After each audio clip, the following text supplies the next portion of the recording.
Bismillahirrahmanirrahim. Assalamualaikum warahmatullahi wabarakatuh.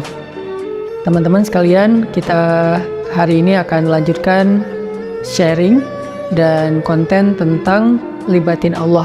Konten libatin Allah ini sebetulnya konten tentang ilmu akidah dan ma'rifatullah, ilmu tentang yakin kepada Allah dan bagaimana cara bersandar dan bergantung kepada Allah Subhanahu wa taala dengan lebih mengenal kebesaran Allah, baik sifat-sifat Allah, nama-nama Allah, kekuasaan Allah, dan seterusnya. Sehingga dengan kita belajar ma'rifatullah ini, kita jadi tahu bagaimana harusnya kita berinteraksi dengan Allah. Kaifa nata'amal ma'allah fi hayatina. Gimana cara kita melibatkan Allah dalam kehidupan kita sehari-hari. Kenapa penting sekali melibatkan Allah dalam kehidupan kita sehari-hari? Karena sesungguhnya manusia itu tidak bisa hidup hanya dengan mengandalkan dirinya. Orang kalau misalnya cuma mengandalkan dirinya, maka hidupnya akan banyak zalal. Zalal itu banyak trouble, banyak mentoknya. Karena kita ini dhaif, kita ini halu'ah, kita ini ajula, kita ini banyak keterbatasannya. Bahkan cenderungnya manusia itu rugi. Sebagaimana yang kita sering ulang-ulang ayatnya, innal insan lafi khusr. Manusia itu pada dasarnya banyak merugikan diri sendiri, kecuali kalau dia beriman kepada Allah, artinya dia bergantung kepada Allah, illal ladzina amanu, dan seterusnya. Makanya belajar melibatkan Allah itu sesuatu yang sangat darurat ya, sesuatu yang sangat penting dalam kehidupan kita. Kalau kita pengen ada keajaiban dalam hidup kita, atau pengen dikasih jalan keluar ketika kita mentok, atau kita pengen meraih hal-hal yang kita anggap mustahil. Kenapa? Karena kata mustahil itu hanya berlaku untuk kita, tidak berlaku untuk Allah, karena Allah ala kulli syai'in qadir. Banyak hal yang bagi kita itu jauh, tapi bagi Allah dekat. Bagi kita itu besar, tapi bagi Allah itu kecil. Bagi kita itu mahal, bagi Allah itu murah. Bagi kita itu tinggi, nggak terjangkau, bagi Allah itu rendah dan sangat mudah gitu. Bagi kita sulit, bagi Allah itu mudah. Jadi kalau kita hidup hanya dengan mengandalkan diri kita, banyak hal yang akan kita hadapi dengan hanya berkeluh kesah. Tapi kalau kita hidup dengan melibatkan Allah, justru kita akan menjadi orang yang optimis. Lalu ketika kita dapat masalah, kita sabar. Kalau kita dapat nikmat, kita syukur. Dan itulah hakikat dari kebaikan hidup seseorang, antara sabar, syukur, karena kedua-duanya adalah khair, kedua-duanya adalah kebaikan bagi dia. Pada episode kali ini saya akan mencoba untuk berbagi dengan teman-teman sebuah hikmah. Hikmah itu kalau dalam bahasa Arab kata para ulama artinya al-isabah fil qawli wal amal. Baik atau tepat dalam ucapan dan tepat dalam perbuatan. Jadi orang yang hakim, orang yang ahli hikmah itu ucapannya itu tepat. Jadi pas gitu, ucapannya itu mengena, ucapannya itu sesuai dengan kadarnya, tidak berlebihan, tidak juga kurang. Itulah orang yang hikmah atau hakim.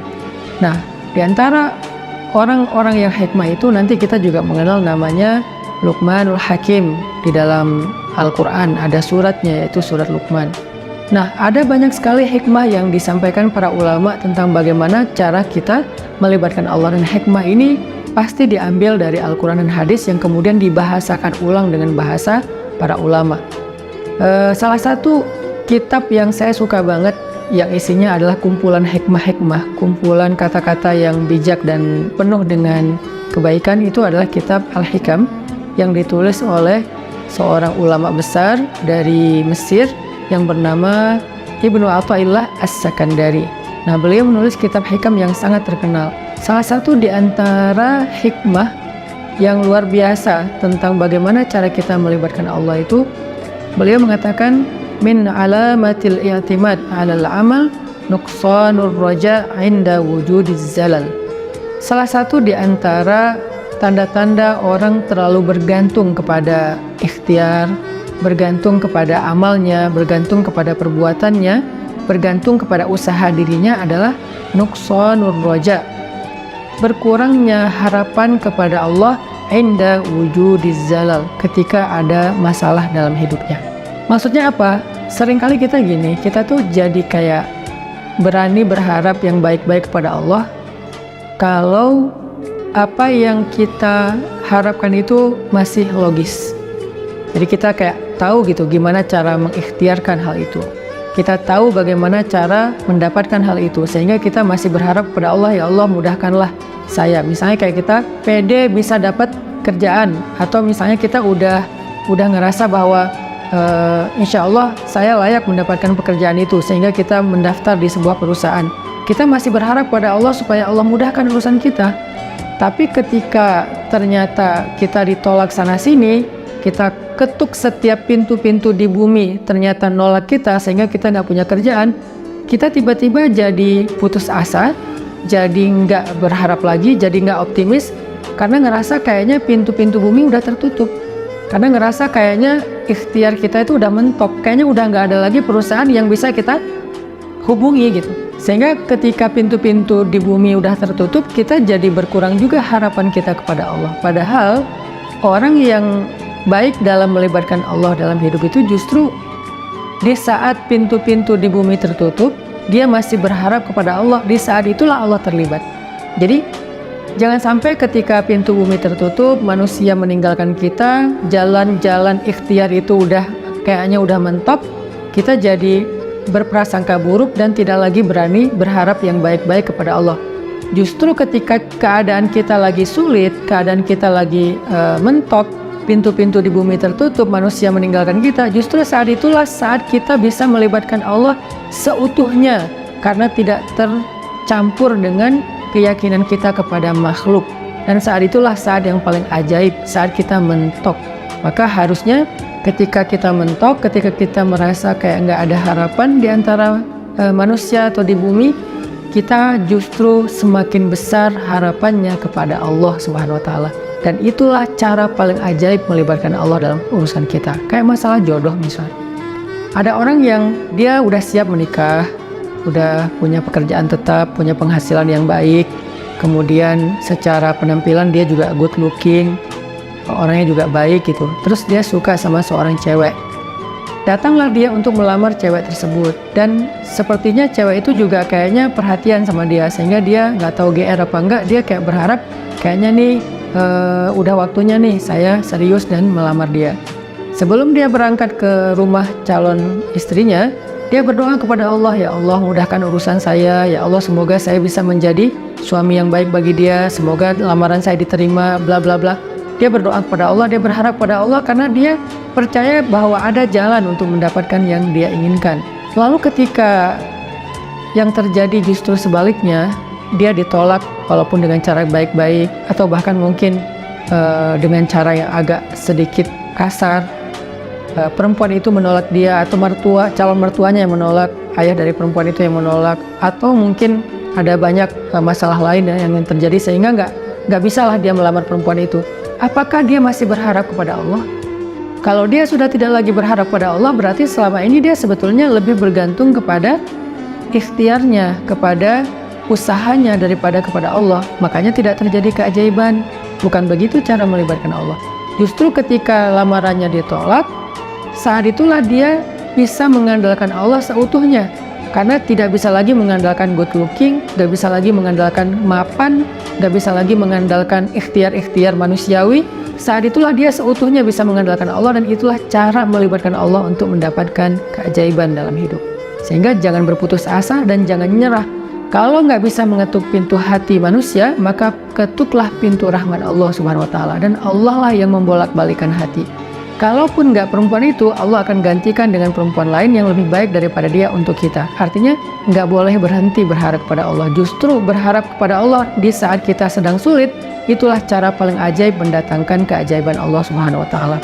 Ada nasihat dari kisah Nabi Yusuf alaihissalam di dalam surat Yusuf, ketika Nabi Yakub meminta kepada anak-anaknya mencari Nabi Yusuf dan mencari adik mereka yaitu Bunyamin. Nabi Yakub bersabda, "Ya bani yadhhabu fatahassasu min Yusuf wa akhihi fatahassasu min Yusuf يوسف وأخيه ولا تيأسوا من روح الله إنه لا ييأس من روح الله إلا القوم الكافرون. Wahai anak-anakku, kata Nabi Yakub, pergilah dan carilah kabar tentang Yusuf dan saudaranya itu Bunyamin, dan janganlah kalian berputus asa dari rahmat Allah, dari pertolongan Allah, dari campur tangan Allah, dari keajaiban di sisi Allah. Sesungguhnya tidak ada yang berputus asa dari rahmat Allah kecuali orang-orang yang mengingkari kebesaran Allah, orang-orang yang tidak beriman. Jadi ciri di antara orang yang beriman itu tidak berputus asa.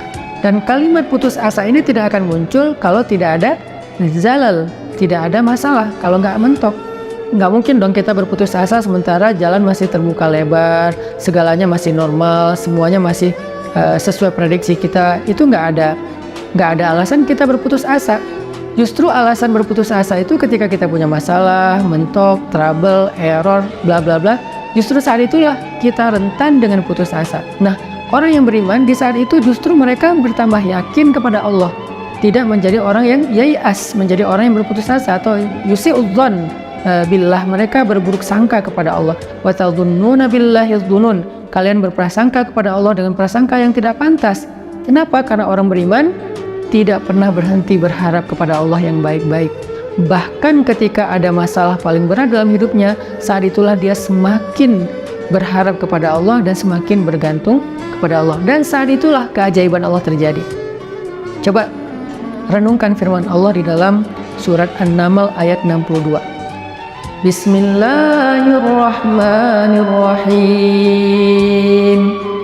Amman yujibul muttarra idza da'ah,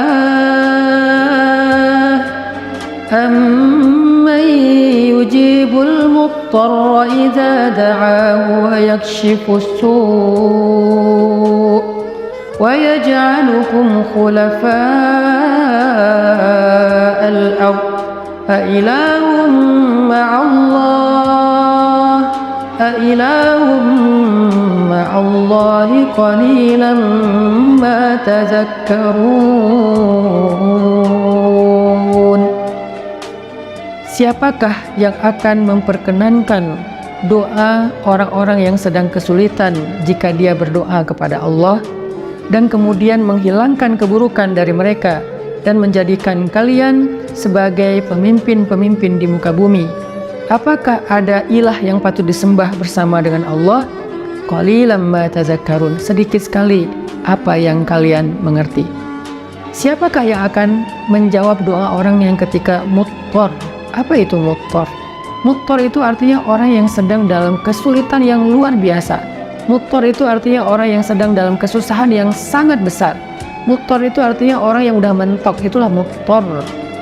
Maka amma yujibul muttar, siapa yang akan bisa menjawab panggilan orang yang sedang muttar, yang memanggil ya Allah, ya Allah, ya Nasir, ya Azim, ya Aziz, ya Rabbal Alamin, ya Rabbi. Siapa yang akan menjawab panggilan ketika ada yang memanggil dalam keadaan kesulitan ya Allah selain Allah Subhanahu wa Ta'ala? Hanya Allah yang bisa menjawab.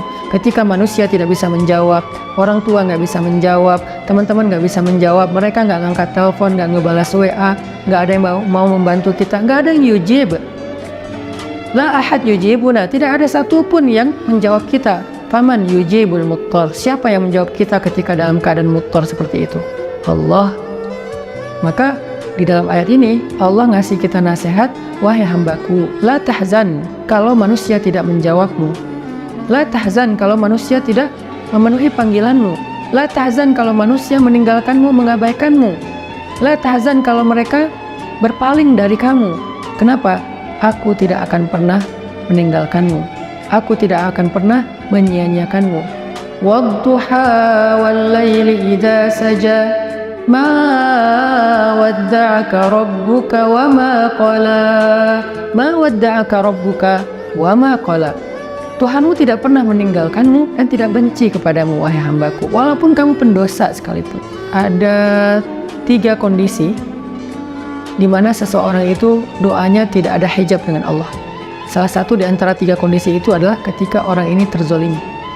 orang yang terzalimi, walaupun dia pendosa, walaupun dia ahli maksiat, walaupun dia orang yang selama ini jauh dari Allah, tapi ketika dia dalam keadaan terzalimi, dalam keadaan susah, dalam keadaan dianiaya, dia berdoa, doanya nggak ada hijab dengan Allah loh. Walaupun dia selama ini nggak pernah sholat, walaupun selama ini dia nggak puasa, walaupun selama ini dia nggak berhijab, walaupun selama ini dia nggak pernah buka Al-Quran, walaupun selama ini dia nggak pernah mengingat Allah, tapi dalam kondisi ketika dia muttar, terzalimi, susah, maka tidak ada hijab antara dia dengan Allah ketika dia berdoa. Kenapa? Itulah istimewanya keadaan ketika orang terzalimi atau muttar.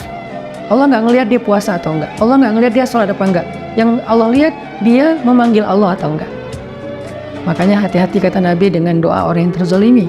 Walaupun orang yang terzalimi ini ahli maksiat, kalau dia terzalimi lalu dia berdoa kepada Allah, doanya nggak ada hijab. Sehingga Allah berfirman, amma yujibul muttar, siapa yang menjawab orang-orang yang sedang susah ketika dia memanggil Allah, idza da'ah wa yakshifus su', lalu Allah menghilangkan kesusahan darinya, bahkan Allah menjadikannya sebagai pemimpin. Artinya Allah berikan kepada dia kemuliaan, kekuasaan, dan segala kebaikan-kebaikan dalam hidup. Siapa? Allah. Masih ingat nggak dengan kisah seorang laki-laki solih yang melakukan perjalanan, lalu di tengah jalan dia dirampok? Karena di zaman dulu itu kan banyak perampok atau begal di tengah jalan. Ketika dia dirampok, dia bilang kepada perampok itu, wahai rajul, wahai laki-laki, ambillah apa yang kalian inginkan, biarkan aku kembali kepada keluargaku, kepada anak dan istriku, mereka menungguku. Kata perampok ini, adapun harta-harta ini sudah pasti bisa kami ambil, tapi berikutnya yang kami inginkan adalah membunuhmu. Kamu tidak akan bisa melanjutkan perjalanan. Maka laki-laki ini pas tahu bahwa dia nggak punya harapan untuk meloloskan diri, dia udah dipegang sama mereka, tinggal dipenggal, dia bilang, kalau begitu beri saya waktu sebentar saja untuk sholat 2 rakaat, setelah itu lakukan apa yang kalian inginkan. Karena bagi para pembunuh 2 rakaat sholat itu nggak lama dan bukan sesuatu juga yang berat, ya kata mereka, ya udah sholat aja 2 rakaat, tapi aksir, sholatnya pendek-pendek aja, nggak usah panjang-panjang. Akhirnya dia pun sholat 2 rakaat. Ketika dia sholat 2 rakaat, dia bingung, habis baca Al-Fatihah dia baca ayat apa lagi. Yang terlintas di dalam pikirannya cuma ayat ini. Kebenaran dia hafiz Al-Quran, walaupun dia hafal 30 juz, dia nggak tahu mau baca surat apa setelah Al-Fatihah, kecuali surat inilah yang terlintas di dalam benaknya, sehingga dia baca setelah Al-Fatihah dengan suara lirih berbisik, amma yujibul muttar idza da'ah wa yakshifus su', dan seterusnya. Kemudian setelah dia membaca ayat ini, dia ruku, dia sujud. Ketika dia rakaat kedua juga dia membaca ayat yang sama, karena dia nggak ingat ayat yang lain. Ketika dia sujud terakhir, dia mendengar suara ada orang mengendarai kuda datang ke arah mereka. Tiba-tiba suara teriakan orang yang sedang dipukul. Lalu setelah itu kuda itu menjauh pergi, dan ketika dia bangkit dari sujudnya, dia tahiyat, dia salam. Selesai dia salam ke kiri, dia ngelihat para perampok-perampok itu dalam keadaan telah terkapar dan dalam keadaan tidak bernyawa. Kemudian setelah itu dia bertanya kepada laki-laki yang mengendarai kuda, ya fulan, man ant, siapa kamu, siapa kamu? Orang itu menjawab, aku adalah utusan dari zat yang mendengar dan menjawab panggilan orang yang memanggilnya. Aku adalah utusan zat yang menjawab orang yang memanggilnya, yang menjawab siapa yang dalam keadaan susah yang memanggil dia, yaitu utusan Allah Subhanahu wa Ta'ala. Akhirnya orang ini pun selamat dan membawa hartanya kembali ke kampungnya. Ini salah satu contoh kisah yang sangat terkenal di antara kisah-kisah para ulama, bagaimana ketika kita mentok, ketika kita nggak punya jalan ikhtiar, ternyata justru saat itulah saat terbaik kita berharap kepada Allah, saat terbaik kita berbaik sangka kepada Allah, saat terbaik kita melibatkan Allah dengan husnuzon dan roja, dan saat itulah saat terbaik untuk mendapatkan keajaiban dalam hidup kita. Yang terakhir, kisah 3 orang yang terkurung di dalam gua. Mereka sedang melakukan perjalanan, terjadi badai, akhirnya mereka berlindung di dalam gua. Ini terkenal juga kisahnya dengan riwayat hadis yang sahih. Ketika mereka terkurung di dalam gua, tiba-tiba batu gua itu menutup gua karena terjadi kayak longsor, batunya menutup mulut gua. Dalam keadaan seperti itu mereka takut kehabisan udara dan mereka nggak bisa makan dan seterusnya, mereka terjebak. Tiba-tiba masing-masing berdoa dengan tawasul kepada amal-amalnya di masa lalu. Ada yang bertawasul dengan birrul walidain, ada yang bertawasul dengan sifat amanah dan adil, ada yang bertawasul dengan sifat takwa meninggalkan dosa. Sehingga singkat cerita, setelah mereka meminta kepada Allah dan bertawasul dengan amal-amal mereka, mulut gua itu terbuka, batunya bergeser dan mereka pun selamat. Kenapa ini bisa terjadi keajaiban kayak gini? Mereka udah mendorong batu itu tapi tidak sanggup. Artinya ikhtiarnya udah mentok. Apakah mereka berputus asa? Enggak. Saat itulah mereka melibatkan Allah secara utuh dan melihat keajaiban Allah Subhanahu wa taala. Maka kembali kepada hikmah dari Imam Ibnu Athaillah As-Sakandari, min alamatil i'timad 'alal amal nuqsanur raja' inda wujudiz zalal. Di antara ciri-ciri orang yang masih bergantung kepada perbuatannya, ikhtiar dan usahanya adalah berkurangnya harapannya kepada Allah ketika terjadi masalah dalam hidupnya. Maka jangan pernah berkurang harapan kita kepada Allah. Justru ketika kita punya masalah dalam hidup dan kita ngerasa tidak ada jalan di antara jalan-jalan di bumi, kita menjadi lebih berharap kepada Allah dan yakin dengan jalan-jalan yang lebih baik yang ada di langit, insya Allah. Barakallahu fikum. Wassalamualaikum warahmatullahi wabarakatuh.